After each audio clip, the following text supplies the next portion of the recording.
Salam əziz abituriyentlər, mən Zeynalova Kəmaliyyə kimya müəlliməsi.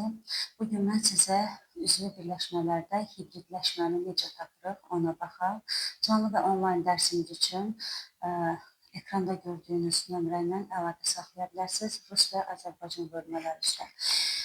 Gəlin görək, ilk öncə hibridləşməni biz üzvü birləşmələrdə necə aydınlaşdıraq. Yadımızda saxlamaq lazımdır ki, karbon əgər tək qat rabitə ətrafındadırsa, sp3, karbon 2 qat rabitə ətrafındadırsa, sp2, karbon 3 qat rabitə ətrafındadırsa, sp hibridləşməsindədir və yaxud da karbon 2 ədəd 2 qat rabitə ətrafındadırsa, sp hibridləşməsindədir. Biz bunları bildikdən sonra üzvü birləşmələrdə deməli, hibridləşməni necə tapırıq, orbitalların örtülməsini necə tapırıq, daha rahatlıqla tapa bilərik. Məsələn, CH2 2 qat rabitə CH, CH3 3 qat rabitə CH. Biz burada bilirik ki, üzvü birləşmələrdə karbon 4 valentlidir, 1, 2, 3. Deməli, bura biz bir hidrogen əlavə eləməliyik. Bundan başqa bir hidrogen bir dənə s orbitalı deməkdir. Bir karbon isə bir dənə hibrid orbitalı ilə əlaqələnir. Bu anlayışları bildikdən sonra biz artıq burada quruluşu daha rahat göstərə bilərik. Məsələn, belə olduqda biz 2 qat və 3 qat rabitəli karbonları mötərizəyə daxil edirik və həmin karbonların hibrid vəziyyətini qeyd edirik. Məsələn, sp2, sp2. 3 qat rabitəli karbonda sp, sp. Kənarda qaldı hansı orbitallar? Hər zaman abituriyentlər bu hissədə çaşqınlıq yaşayır. Çünki deyir, bir tərəf 2 qat rabitədir, bir tərəf 1 qat rabitədir. Mən bu karbonu necə götürüm? Bu karbon sp3 hibrid halındadır. Bu karbon da sp3 hibrid halındadır. İndi gəlin öncə sp3 örtülməsindən neçə dənə sigma yaranıb onları tapaq. Baxın, sp3 ilə sp3 karbonun arasında bir dənə rabitə var. Deməli, bir dənə sigma var. Daha sonra sp arasında sigmaları tapaq. Baxın, sp ilə sp karbonların arasında bir dənə sigma var. Daha sonra sp2 örtülmələrinin yaranan sigmalara baxaq. sp2 karbonların arasında yenə bir dənə sigma var. Bu hissəni tapdıqdan sonra indi gəlin fərqli orbitalların kəsişməsindəki sigmanı necə tapırıq? Məsələn, sp3, sp2. O zaman mən sp3-lü, sp2-li karbonların əlaqəsinə baxıram. Bir dənə sigmadır, bərabərdir birə.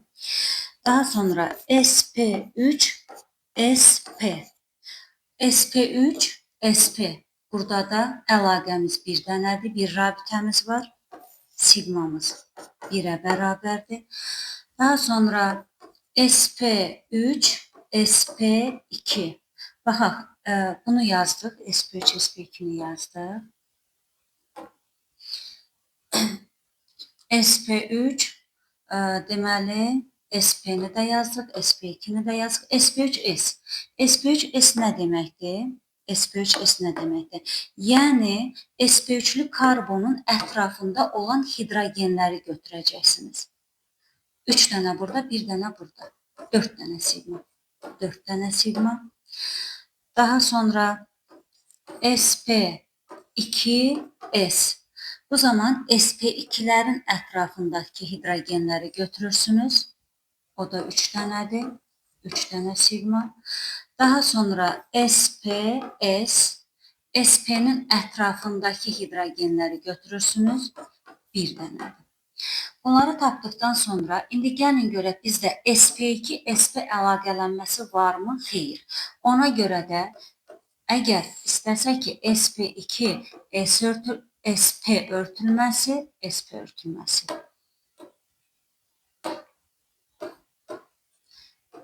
SP örtülməsi 0 yoxdur. Və yaxud da SP, SP3 var, SP, SP2 var. İndi gəlin görək pi rabitələrini necə tapırıq. Pi rabitələrini tapmaq üçün pi rabitələr. Buradakı pi rabitəsinin sayına baxaq. Pi rabitəsinin sayına. Burada 3 dənə pi rabitəsi var. Biz bilirik ki, bir dənə pi rabitəsi 2 dənə PP orbitallarının perpendikulyar örtülməsindən yaranır. Yəni, onda biz bir pi rabitəsini almaq üçün 2 dənə P-dən istifadə edirik. Onda bizim 3 dənə pi rabitəmiz, gəlin görək neçə dənə P orbitalı deməkdir. Əgər bir pi 2 dənə P orbitalıdırsa, 3 dənə pi rabitəsi 6 dənə P orbitalıdır. Bundan başqa burada bizdən ayrı nə istəyə bilər? Qeyri-hibrid orbitalları. Qeyri-hibrid orbitalları, deməli, pi rabitəsini 2-yə vurarıq, yəni bax bu 6 P-ni və üzərinə gələrik hidrogenlərin sayını. Hidrogeni saysaq 2, 3, 4, 5, 3'ü də burada 8. Deməli, 8 hidrogen var.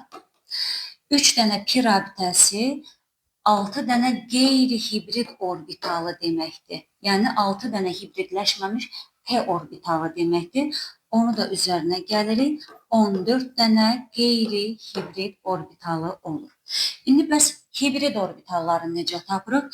Hibrid orbitallarını tapanda qüvvətləri toplayırıq. Bir dənə S, 2 dənə P, bir dənə S, 2 dənə P, bir dənə S, 3 dənə P, bir dənə S, 1 dənə P, bir dənə S, bir dənə P. Bunları toplasaq 3, 3, 6, 4'ü burada 8, çünki 3 dənə idi. 9, 10, 11, 12. Deməli, hibrid orbitalımız isə 12 dənədir. Bəs bizdən soruşsa, ümumi orbitallar neçə dənədir?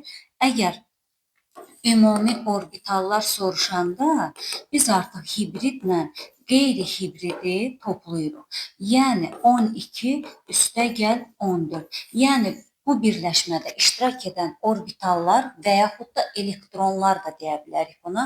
Çünki hər bir elektron həmin orbitalın üzərində dayanır. Məsələn, hidrogenin bir elektronu bir dənə S-in üzərində, o S buludunun üzərində dayanır. Orbitalların sayı elə bərabərdir rabitədə iştirak edən elektronların sayına. Əgər biz bu rabitədə iştirak edən orbitallar və ya elektronları 2-yə bölsək, ümumi sigma və pi rabitələrinin cəmini tapmış olarıq.